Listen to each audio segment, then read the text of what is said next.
May 23, 1945, somewhere over the shattered industrial heart of Germany.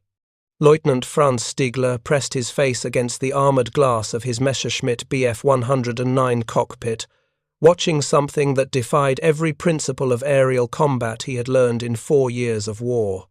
A Republic P-47 Thunderbolt, its right wing shredded by flak, engine trailing black smoke, limped across the sky at barely 200 miles per hour. By every tactical doctrine, it should have been spiralling earthward in flames. Instead, it flew on, the pilot coaxing impossible performance from a machine that should have been a coffin. Stigler had shot down 28 Allied aircraft. He knew the breaking point of every American fighter, the moment when structural damage exceeded engineering tolerances and physics reasserted its dominance. He had watched P-38s tumble when their twin booms were compromised. He had seen P-51s fold when their slim fuselages took critical hits. He had witnessed Spitfires disintegrate when their elliptical wings failed. But the Thunderbolt, the massive, brutal, inelegant Thunderbolt, it absorbed punishment that would destroy any other fighter and somehow continued flying. Stigler would later write in his diary that watching that damaged P-47 disappear into the clouds was the moment he understood Germany had lost not just the air war, but the industrial war that determined everything. The Americans had built a fighter that treated catastrophic damage as a minor inconvenience, and they had built it in numbers that made German production look like a craftsman's hobby. If you're enjoying this deep dive into the story, hit the subscribe button and let us know in the comments from where in the world you are watching from today. The story of why Germans came to fear the P-47 Thunderbolt began not with a single aircraft, but with a philosophy that would reshape aerial warfare forever.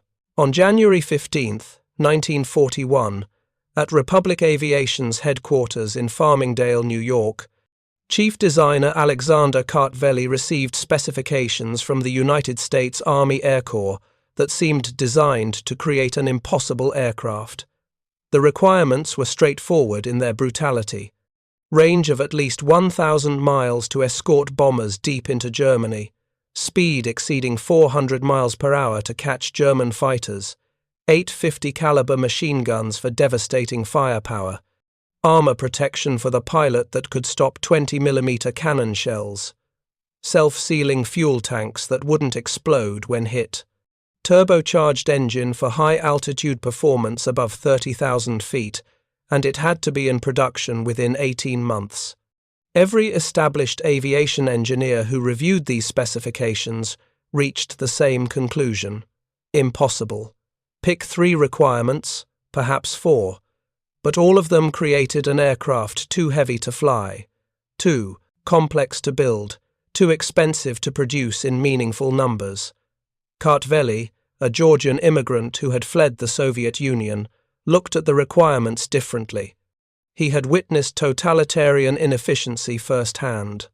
He understood that in the coming war, the side that could build adequate weapons in crushing numbers would defeat the side that built perfect weapons in limited quantities. His approach to the P-47 design rejected elegance entirely. If the army wanted range, he would install the largest fuel tanks physically possible. If they wanted firepower, he would mount 8 guns and 3,000 rounds of ammunition. If they wanted protection, he would wrap the pilot in armor plate and bulletproof glass. If they wanted high-altitude performance, he would install the most powerful engine available and accept the weight penalty. The result was an aircraft that violated every principle of fighter design. When the first XP-47 prototype rolled out on May 6, 1941, test pilots called it the Jug, short for Juggernaut, and the nickname carried both admiration and skepticism. The aircraft weighed 13,500 pounds empty, nearly double the weight of a Messerschmitt Bf 109.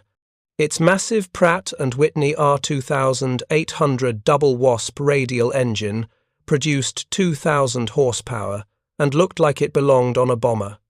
The fuselage was as wide as a barrel to accommodate the turbocharger ducting. The wings were thick and stubby compared to the graceful curves of European fighters. Republic test pilot Lowry Brabham, climbing into the cockpit for the first test flight, reportedly said the Jug looked like it would fly like a brick and probably handle worse. He was wrong. The P-47 prototype achieved 412 miles per hour in level flight, faster than any American fighter then in service. It climbed to 15,000 feet in 5 minutes. The massive engine and efficient turbocharger pushed it to 40,000 feet, higher than German fighters could effectively operate. Most importantly, Brabham reported that despite its weight, the aircraft felt solid, stable, and forgiving. It didn't punish pilot errors. It didn't exhibit vicious stall characteristics. It was, in his words, a pilot's airplane that happened to be built like a tank. The German Luftwaffe, monitoring Allied aircraft development through intelligence reports, initially dismissed the P-47 as American engineering excess. Oberst Adolf Galland, one of Germany's highest-scoring fighter aces and general of the fighter arm, received his first intelligence briefing on the Thunderbolt in November 1942. His response, recorded in Luftwaffe documents, revealed the German assumption that would prove catastrophic. The Americans have built a fighter that weighs as much as a medium bomber.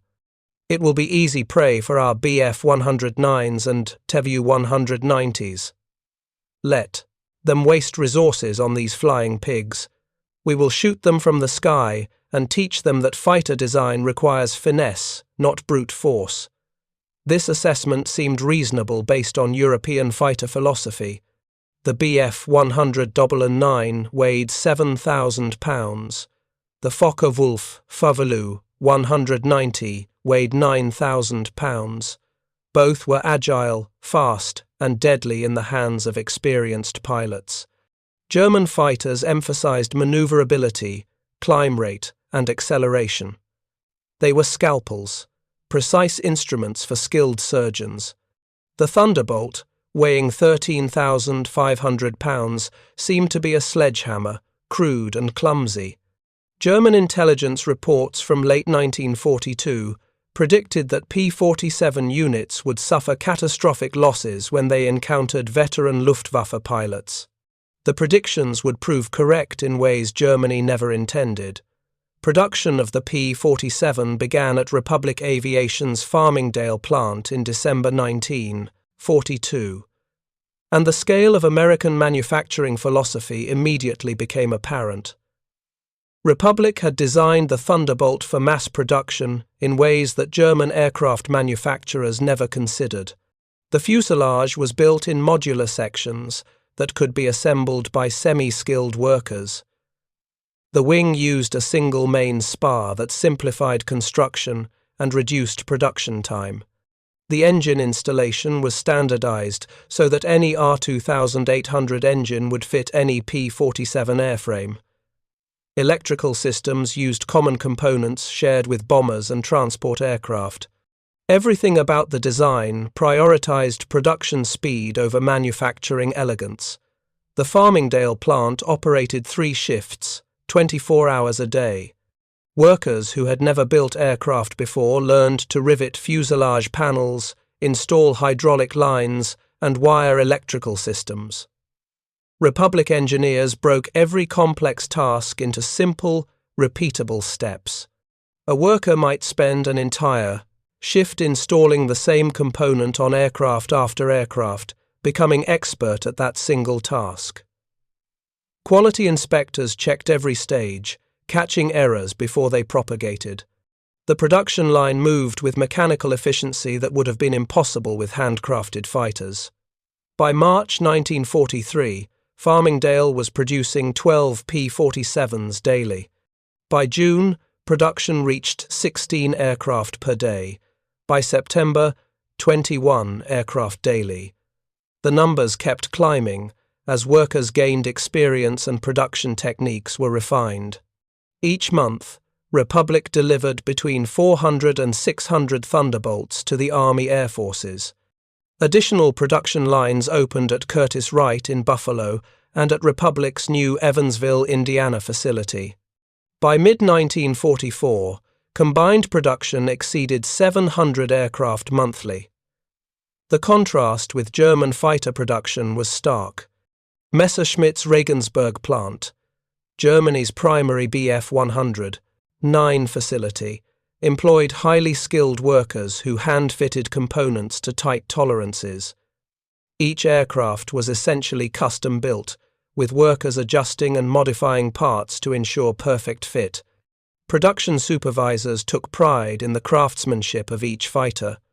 Workers signed their names on completed assemblies. The process was meticulous, careful, and fundamentally artisanal.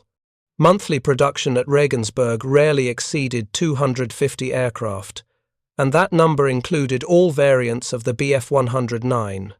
When Allied bombing disrupted production, recovery took weeks as skilled workers cleared rubble and rebuilt specialized tooling.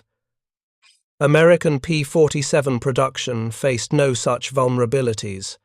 The Farmingdale and Evansville plants operated on Long Island and in southern Indiana, thousands of miles from German bombers. Workers lived in stable communities with adequate housing, food, and medical care. Absenteeism ran below 3%. Voluntary overtime was common, particularly after news of major battles reached home. The factories hummed with purposeful efficiency that represented American industrial might at its peak. But the true test of the Thunderbolt would not be production statistics. It would be combat performance against pilots who had been fighting since 1939, men who had honed their skills over Poland, France, Britain, and Russia. The Luftwaffe had 4 years of combat experience. Their tactics were proven. Their pilots were the best trained in the world. Their confidence was absolute. When the first P-47 units arrived in England in December 1942, German intelligence monitored their deployment with interest, but no particular concern. Let the Americans send their heavy fighters. Combat would teach them what engineering theory could not. That confidence would last exactly 4 months. The 56th Fighter Group, first P-47 unit to enter combat, flew its initial mission over, occupied France on March 10, 1943. The mission was a fighter sweep, 24 Thunderbolts flying at 25,000 feet, looking for German fighters to engage. The Luftwaffe obliged. 12 4-190s from Jagdgeschwader 26, one of Germany's elite fighter wings, dove on the American formation. The German pilots were veterans with multiple kills. They expected to savage the inexperienced Americans flying their ungainly heavy fighters. What happened instead shocked both sides. Second Lieutenant Robert Johnson, flying his first combat mission, found himself in a turning fight with an FW-190. German doctrine said this was certain victory. The Focke-Wulf could outturn any American fighter. Johnson, following his training, pushed his throttle to maximum power and dove. The Thunderbolt's weight, that supposed disadvantage, became an asset. The massive fighter accelerated in the dive like a falling anvil. The W-190 pilot, confident in his advantage, followed. Johnson pulled out of his dive at 18,000 feet, bleeding off speed in a gentle turn. The German pilot, expecting to close for the kill, suddenly found himself overtaking the Thunderbolt at a closure rate exceeding 150 miles per hour. He flashed past Johnson's nose. Johnson pressed his trigger. 8 50 caliber machine guns, firing simultaneously, put nearly 100 rounds into the FOV 190 in less than 2 seconds. The German fighter disintegrated. The pattern repeated across the engagement. Thunderbolt pilots, trained to use their aircraft's strengths, dove away from turning fights. German pilots, confident in their maneuverability advantage, followed into dives where the Thunderbolt's weight and powerful engine made it faster than any Luftwaffe fighter. The Americans pulled out, let their attackers overshoot, and destroyed them with devastating firepower. Of 12 German fighters engaged, 5 were shot down. Of 24 American fighters engaged, 0 were lost. The 56th Fighter Group returned to base with a kill ratio that defied German expectations. Jagdgeschwader 26's after-action reports reveal the German confusion. Hauptmann Johannes Naumann, the German formation leader who survived, reported that the American fighters refused to engage in traditional turning combat. Instead, they used tactics that exploited speed and diving performance. Naumann noted, correctly, that the P-47 could not outturn German fighters, but he also noted, with growing concern, that the Americans didn't need to turn. They dove, accelerated to impossible speeds, pulled out below, and attacked from positions of advantage. When German fighters followed into dives, they either couldn't catch the Thunderbolts, or, if they did, found themselves overshooting into the American guns. The Luftwaffe's response was predictable. Tactics would be adjusted. Pilots would be briefed not to follow diving Thunderbolts. Attacks would be made in vertical maneuvers where German climb rate advantage could be exploited. The confidence remained. These tactics would work. They had worked against Spitfires, P-38s, and P-40 Warhawks. They would work against the Thunderbolt. What the Germans didn't understand, what they couldn't understand from their tactical perspective, was that the P-47's advantages went far deeper than speed and diving performance. The Thunderbolt was designed to survive, and survival would prove more important than any tactical brilliance. April 8, 1943, demonstrated the Thunderbolt's defining characteristic. The 56th Fighter Group was escorting B-17 bombers attacking Luftwaffe airfields in Belgium. At 28,000 feet, 30 Bf 109s from Jagdgeschwader 3, an elite unit whose pilots included multiple holders of the Knight's Cross, attacked from above. First Lieutenant Hub Zemke, leading the escort, turned his formation into the attack, sacrificing altitude advantage to protect the bombers. The resulting combat scattered across 50 miles of sky in the brutal confusion that characterized air battles. Second Lieutenant Robert Johnson, separated from his flight, found himself alone with 6 Bf 109s converging on his position. German tactical doctrine for this situation was straightforward. 1 or 2 fighters engaged from the front to fix the target's attention. The others attacked from multiple angles, ensuring hits from positions where the target couldn't return fire. It was coordinated, practiced, and normally lethal. Johnson, recognizing his desperate situation, pushed his throttle forward and dove nearly vertically toward the ground, 25,000 feet below. 4 Bf 109s followed, their pilots certain they had an easy kill. At 450 miles per hour, indicated airspeed approaching the plotting, Thunderbolt's structural limits, Johnson's aircraft began taking hits. 20mm cannon shells exploded against his armoured windscreen. The bulletproof glass, 3 inches thick, cracked but held. Shells struck his cowling, his wings, his fuselage. One 20mm round hit his right-wing fuel tank. The self-sealing mechanism, rubber-lined tanks that automatically sealed punctures, prevented explosion and fire. Another round struck his armor plate behind his seat. The half-inch steel stopped the shell. Fragments peppered the fuselage. Johnson felt impacts through his controls, but the Thunderbolt continued flying. At 8,000 feet, Johnson pulled out of his dive with gee forces that grayed his vision. The 4 Bf 109s, unable to match his dive speed, broke off their attacks. Johnson's aircraft had absorbed approximately 20 cannon strikes and numerous machine gun hits. Fuel was leaking from damaged tanks. His radio was destroyed. Hydraulic fluid, streaked his canopy. One gun was inoperable, but the Pratt & Whitney R2800 engine ran smoothly. The flight controls, though damaged, responded. The aircraft flew. Johnson nursed the battered Thunderbolt across the English Channel and landed at the first available British airfield. When ground crews examined the damage, they counted 47 separate impacts from cannon shells and machine gun rounds. By any reasonable standard, the aircraft should have been destroyed. Instead, it required 3 days of repairs before returning to service. The German pilots who attacked Johnson filed standard victory claims, certain they had destroyed an American fighter. When British monitoring stations reported the damaged P-47 landing safely, German intelligence initially suspected reporting errors.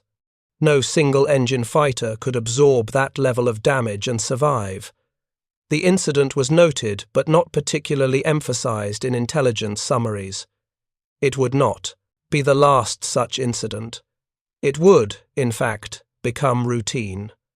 Between March and July 1943, the 56th Fighter Group lost 14 P-47s in combat.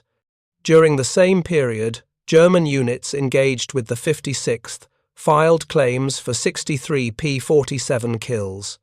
The 35% accuracy rate in German victory claims was actually typical for air combat, where multiple pilots often attacked the same target and confusion was constant. What was unusual was the survival rate of severely damaged Thunderbolts. Of 87 P-47s that returned to base with major combat damage during this period, 64 were repaired and returned to service within 1 week. The Thunderbolt wasn't just surviving hits that should have been fatal. It was being repaired so quickly that German intelligence couldn't track actual American losses. Oberst Joseph Priller, commander of Jagdgeschwader 26, one of the Luftwaffe's most experienced fighter wings, sent an increasingly frustrated report to Luftwaffe headquarters in June 1943. His pilots were claiming kills against P-47s at a reasonable rate, but American Thunderbolt strength wasn't declining. If anything, it was increasing. Either American replacement aircraft were arriving impossibly quickly, or damaged aircraft weren't actually being destroyed. Priller requested clarification on the actual combat effectiveness of attacks against the Thunderbolt. The response from Luftwaffe intelligence was bureaucratic and unhelpful. Continue aggressive engagement. Maintain pressure. Victory claims are being verified through standard procedures. What Luftwaffe intelligence couldn't understand without access to American maintenance records, was that the P-47's design philosophy made it nearly impossible to kill and absurdly easy to repair. The massive R2800 engine was so overbuilt that it could lose cylinders, take cannon strikes, and continue running. Pilots reported flying home with engine temperatures far exceeding normal limits, with oil streaming from damaged cases, with cylinders blown entirely off the block. The engine just kept producing power. Republic engineers had designed it with such excessive tolerances that catastrophic damage became manageable damage. The self-sealing fuel tanks, technology the Germans also used but in smaller, more vulnerable tanks, were on the Thunderbolt large enough and redundant enough that multiple tank penetrations rarely caused fires. The aircraft carried 305 gallons of fuel in 6 separate tanks. Losing 1 or 2 tanks meant reduced range but not necessarily mission abort. The fuel system was designed so pilots could select which tanks to use, routing fuel around damaged systems. German fighters, with their smaller, more tightly packaged fuel systems, couldn't match this redundancy. If you find this story engaging, please take a moment to place, subscribe and enable notifications. It helps us continue producing in-depth content like this. The armor protection was revolutionary in its coverage. The pilot sat in a bathtub of armor plate. Half-inch steel protected his back. Quarter-inch steel protected his sides. 3-inch bulletproof glass protected his front. Even his feet had armor underneath. German and Japanese pilots, targeting American fighters, instinctively aimed for the cockpit. Against P-47s, this tactic was largely ineffective. Pilots routinely returned with cannon shell impacts on their armor plate. The steel dented but not penetrated, the pilot uninjured. The psychological impact of this protection was profound. Thunderbolt pilots knew their aircraft was trying to keep them alive. German fighter pilots knew their aircraft offered minimal protection. The confidence differential affected decision-making in combat. American pilots pressed attacks, confident in their protection. German pilots, increasingly, aware that even damaged Thunderbolts remained dangerous, became more cautious. The transformation in German perception of the P-47 reached its critical point during the spring of 1944, when the 8th Air Force began flying deep penetration raids into Germany itself. On March 6, 1944, over 700 American bombers struck Berlin for the first time in daylight, escorted by P-47 Thunderbolts, flying extended-range missions with auxiliary fuel tanks. The psychological impact on the German population was profound, but the tactical reality facing Luftwaffe pilots was even more devastating. Hauptmann Heinz Nock, a Bf 109 pilot with 33 kills, recorded his experience engaging Thunderbolts over Berlin in his combat diary. The entry captured the desperation that was overtaking even veteran German pilots. "We attacked the bomber formation from ahead, diving through the escorts. The Thunderbolts didn't pursue us, through the bombers as British Spitfires would. Instead, they positioned themselves between us and our re-attack positions. When we climbed back to altitude, they were waiting. We tried to engage them to clear our attack lanes. They refused to turn with us, diving away and taking us with them, always down, always away from the bombers. By the time we climbed back, our fuel was critical and the bombers had passed. This happened 3 times. We fired all our ammunition and hit nothing. The Americans flew straight and level, absorbing our attacks, and continued their mission. This is not combat. This is industrial process." Nock had identified the fundamental tactical shift the Thunderbolt enabled. German fighter doctrine since the Battle of Britain had emphasized aggressive attacks against bombers, accepting losses to break up formations and reduce bombing accuracy. Against RAF raids, this worked reasonably well. British escorts had limited range, and German fighters could often attack bombers during portions of the mission when escorts were absent. The P-47 eliminated that opportunity.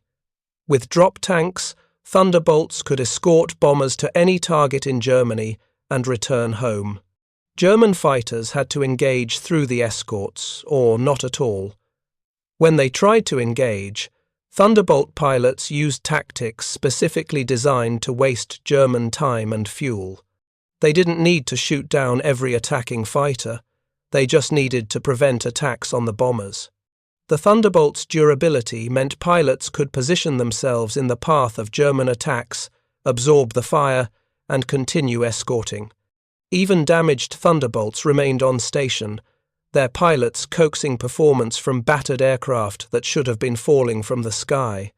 The human cost of this tactical evolution was measured in the faces of replacement pilots arriving at German fighter units. By mid-1944, Luftwaffe pilot training had been compressed to the point of criminal negligence. Major Gunther Rohl, one of Germany's highest-scoring aces with 275 victories, described receiving new pilots at his unit on the Eastern Front in June 1944. A young lieutenant reported to the squadron with 160 hours total flying time, 30 hours in operational aircraft, and 0 gunnery training with live ammunition. He had never flown in formation with other aircraft. He had never practiced combat maneuvers at altitude. He had never experienced the disorientation of high-speed combat. Rawle sent him up on a familiarization flight. The young pilot became lost, ran out of fuel, and crashed attempting an emergency landing. He died without ever seeing an enemy aircraft. This happened weekly. We were not training pilots. We were processing casualties. The Americans faced no such crisis. By 1944, the pilot pipeline was producing fully trained aviators faster than combat losses could deplete the force. At Thunderbolt, training bases across the United States, pilots spent 6 months learning their trade. They flew 200 hours before receiving their wings. They spent another 100 hours in advanced fighter training. They practiced gunnery until ammunition expenditure became a budget concern rather than a training limitation. They flew formation aerobatics until operating in tight groups became instinctive. They simulated combat scenarios with experienced instructors who taught them how to survive their first 10 missions, the deadliest period for any fighter pilot. Second Lieutenant Quince Brown, who would become an ace in the 354th Fighter Group, described his arrival in England in March 1944. He had 340 hours of flight time, 160 hours in P-47s specifically. He had fired 10,000 rounds in gunnery training. He had practiced escort tactics, combat brake maneuvers, and emergency procedures until they were automatic responses. His squadron commander, a veteran with 2 years of combat experience, flew with him for 5 missions before certifying him for independent operations. Brown survived the war with 12 confirmed kills. The German pilot he shot down in his first combat, a lieutenant with the Knight's Cross and 42 victories, had more combat experience than Brown's entire training command. But the German was flying his 3rd mission that day.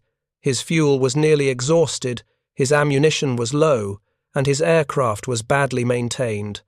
Brown was flying his first combat mission, his tanks were full, his ammunition was complete, and his aircraft was factory fresh. Experience fought readiness, and readiness won. The industrial arithmetic that had defined the tank war was repeating itself in the air.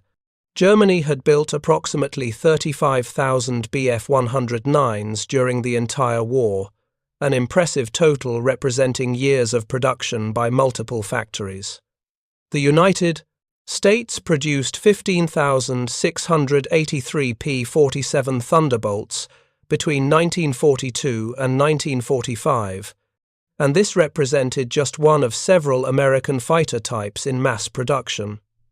The numerical advantage allowed American commanders a strategic freedom German commanders could only imagine. If a mission required fighters for close escort, medium-altitude patrols, and high-altitude cover, American commanders assigned different groups to each role. If weather threatened, spare aircraft were launched as replacements. If combat damage reduced a squadron's strength, replacement aircraft and pilots arrived within days. German commanders faced opposite constraints. Every fighter dispatched on a mission represented fuel that couldn't be used for training. Every pilot lost was irreplaceable. Every aircraft damaged meant a corresponding reduction in combat capability because repair parts were scarce and repair facilities were targeted by Allied bombing. By the summer of 1944, Major General Adolf Galland, general of the fighter arm, was reporting to Hermann Göring that the Luftwaffe's fighter force was being systematically destroyed by attrition. Not destroyed in dramatic battles where German skill could make a difference, but ground down by an opponent who could absorb losses indefinitely, while Germany could not. The mathematics became personal on June 26, 1944, when Robert Johnson, now a captain with 27 confirmed victories, led his flight against a formation of Bf-109s near Magdeburg. Johnson had been flying P-47s in combat for 15 months. His aircraft, named All Hell, was his 5th Thunderbolt. The previous 4 had been shot out from under him, each time absorbing damage that should have been fatal, each time bringing him home alive. Johnson understood better than any Allied pilot what the Thunderbolt's durability meant. It meant he was still alive while dozens of German pilots who had shot at him were dead. It meant he could press attacks that would be suicide in other fighters. It meant he could make mistakes, learn from them, and survive to apply the lessons. The engagement near Magdeburg lasted 11 minutes. Johnson's 4-aircraft flight engaged 12 Bf-109s. The German pilots were aggressive, well coordinated, and tactically sound. They used vertical maneuvers to exploit their climb rate advantage. They avoided turning fights where Thunderbolt firepower was decisive. They attacked in pairs, one fighter fixing American attention while the second shot. Everything they did was correct according to German fighter doctrine, developed over 5 years of war. Johnson's flight destroyed 6 German fighters and damaged 3 more. The Americans lost 0 aircraft. Johnson's Thunderbolt took hits from 2 different Bf-109s, absorbing cannon strikes on the wings and fuselage. He landed with 43 separate damage points logged by maintenance crews. The aircraft was repaired and flying again within 36 hours. The German perspective on this engagement was recorded by Lieutenant Franz Stigler, one of 3 surviving German pilots. His report to his squadron commander revealed the psychological erosion that combat against Thunderbolts was causing. We hit them, repeatedly. I saw my cannon strikes walking across the American leader's wings. He should have gone down. Instead, he continued firing, destroyed Feldwebel-Kruger's aircraft, then broke away trailing smoke. We claimed him destroyed. He probably landed safely. They always land safely. You can shoot them 100 times and they fly home. How do you maintain morale when victory is meaningless? We lose pilots we cannot replace. They lose nothing that matters. Every mission is the same. We fight well, hit our targets, claim victories, and accomplish nothing while they grind us down through simple persistence. The grinding continued through the summer and fall of 1944 as Allied air superiority became absolute. Thunderbolt groups flew multiple missions daily, maintaining constant pressure on German airfields, transportation networks, and industrial targets. The presence of American fighters over Germany became so routine that Luftwaffe units began avoiding combat unless absolutely necessary. Fuel shortages, already critical, became catastrophic. Pilot losses exceeded replacement rates by ratios of 3-to-1, then 5-to-1, then 10-to-1. The Luftwaffe was dissolving not through dramatic defeat, but through unsustainable attrition against an opponent who seemed immune to attrition themselves. The final major Luftwaffe offensive came on January 1, 1945, during Operation Bodenplatte, a massive surprise attack against Allied airfields in Belgium and Holland. Nearly 1,000 German fighters launched coordinated strikes at dawn, hoping to destroy Allied aircraft on the ground and regain temporary air superiority. The operation achieved complete tactical surprise. German fighters strafed numerous airfields, destroying or damaging over 300 Allied aircraft, many of them on the ground. Initial reports suggested a stunning German victory. Within 72 hours, the truth became apparent. The Allies had lost approximately 300 aircraft, mostly fighters, in the attacks. Within 1 week, replacement aircraft had filled every gap.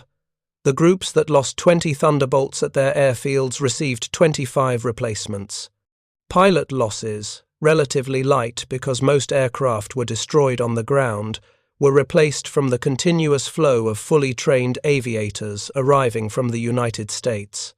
Germany had lost nearly 300 aircraft in the operation, shot down by Allied anti-aircraft fire or by the few Allied fighters that managed to get airborne. More critically, Germany lost 214 pilots, including 23 formation leaders and 3 Geschwader commanders. These were experienced combat leaders whose tactical knowledge was irreplaceable.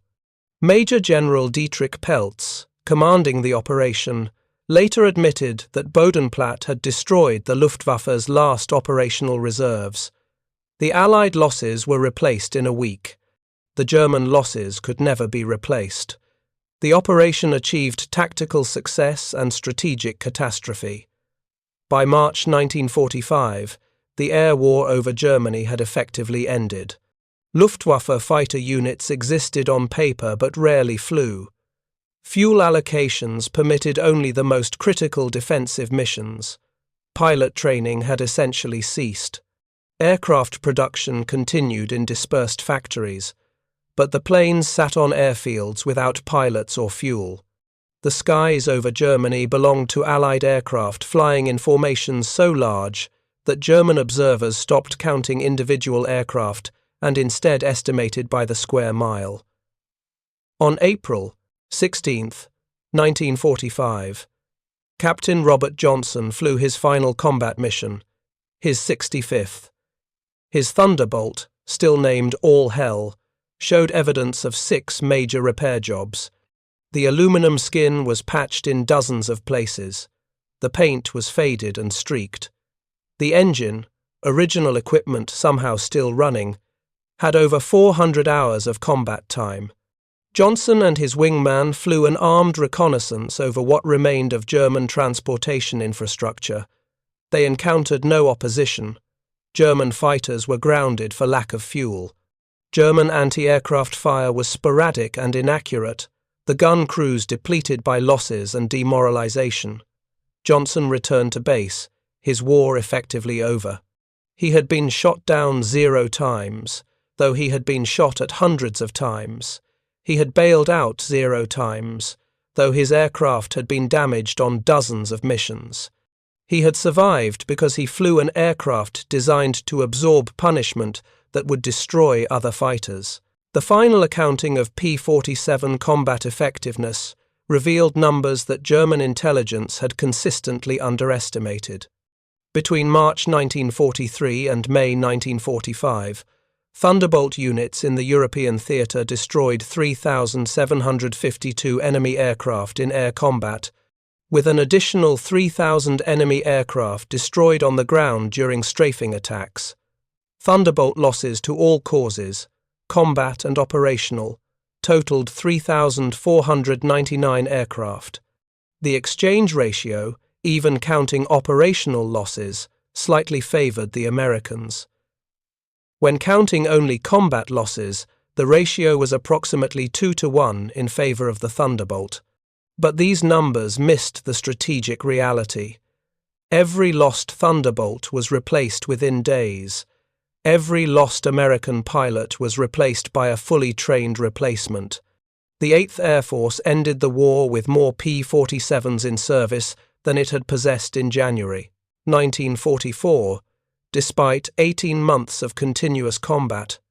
The Luftwaffe ended the war with a fighter force incapable of sustained operations, its pilots untrained, its aircraft grounded, its combat capability destroyed by attrition it could not afford. In September 1951, a reunion of Thunderbolt pilots at Farmingdale, New York, brought together veterans from across the European and Pacific theatres. Republic Aviation, still operating though transitioning to jet aircraft production, hosted the event. Among the attendees was Robert Johnson, now a civilian, but still connected to the aircraft that had kept him alive through 65 missions. The company arranged a demonstration flight of a restored P-47, and Johnson was invited to fly it. He climbed into the cockpit, his hands finding controls he had last touched 6 years earlier. The massive radial engine started with its familiar cough and roar. Johnson taxied to the runway, advanced the throttle, and lifted off into a bright autumn sky. For 15 minutes, he flew the Thunderbolt through basic maneuvers, reacquainting himself with its solid, forgiving handling. When he landed and climbed out, reporters asked him what he felt flying the aircraft again. Johnson's response, captured what hundreds of Thunderbolt pilots understood but rarely articulated. This airplane saved my life, more times than I can count. It brought me home when I should have died. It forgave my mistakes. It absorbed punishment that would have killed me in any other fighter. I owe it everything. Every pilot who flew this aircraft in combat owes it everything.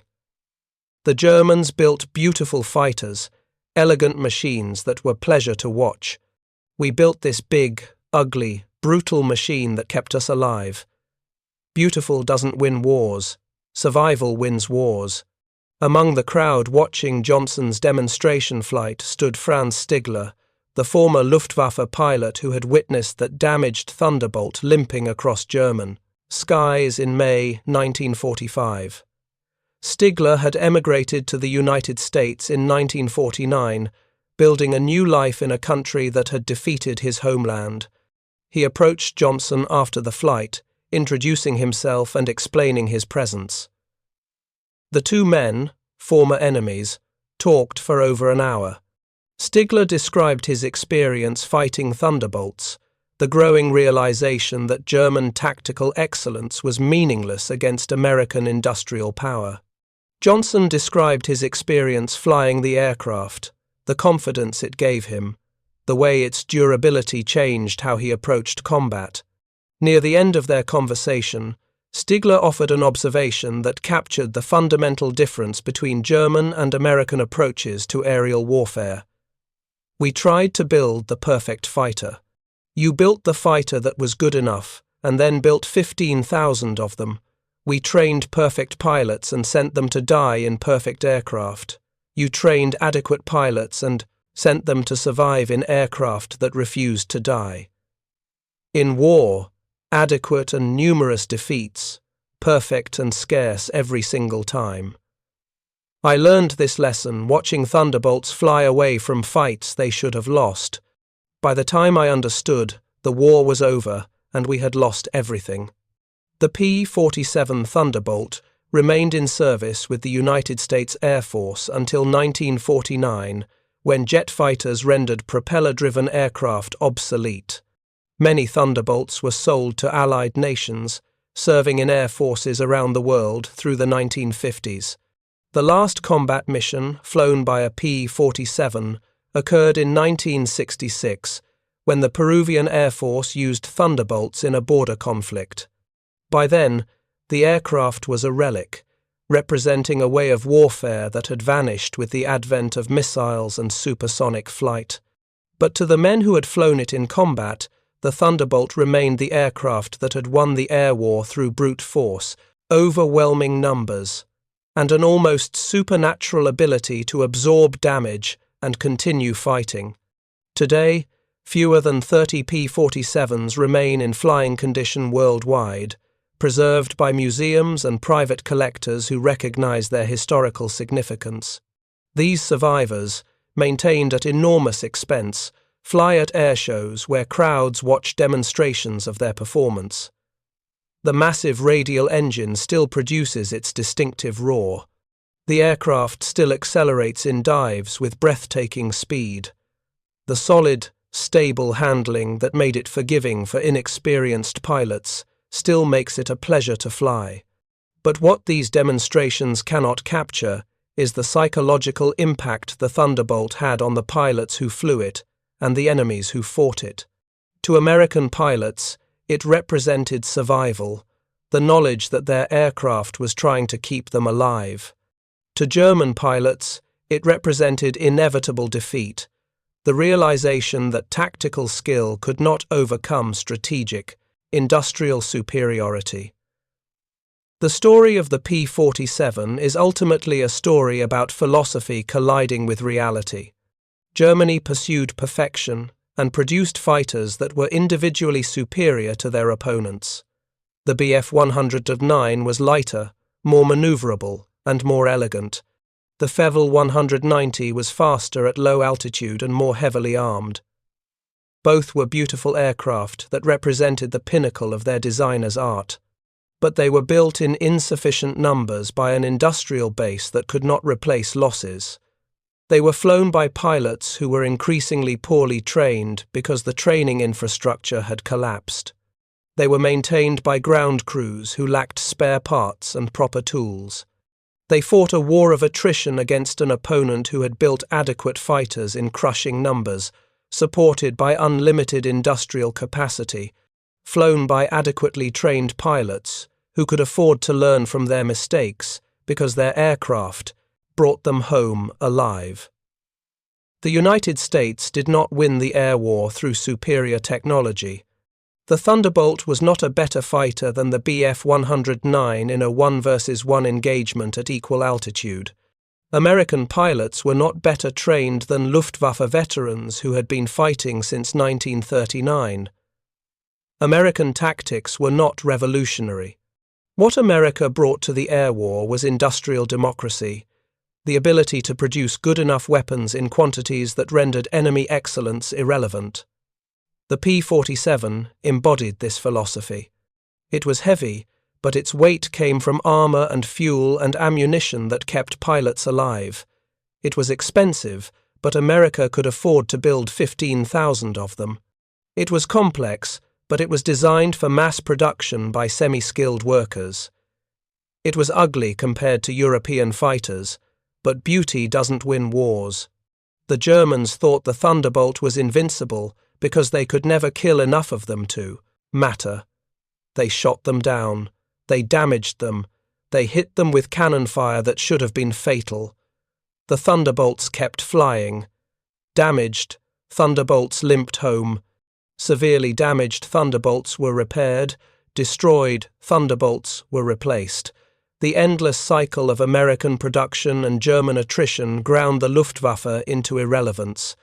By the war's end, Germany had lost not because their fighters were inferior, but because they couldn't build enough of them, couldn't train enough pilots, couldn't supply enough fuel, couldn't repair enough damage. They lost to mathematics, to production statistics, to industrial capacity that turned warfare into arithmetic. Robert Johnson flew 65 combat missions and survived. Hans Wake flew 237 combat missions and survived only because he was shot down 3 times over German territory and returned to duty. The difference between them was not skill or courage. It was the aircraft they flew and the industrial systems supporting them. Johnson flew an aircraft designed to bring him home. Wake flew an aircraft designed for perfection. In the brutal arithmetic of industrial warfare, survival beats perfection every time. The P-47 Thunderbolt proved this truth across thousands of missions and millions of hours of combat flying. It was not the best fighter of World War II. It was the fighter that won. Thank you for watching. For more detailed historical breakdowns, check out the other videos on your screen now, and don't forget to subscribe.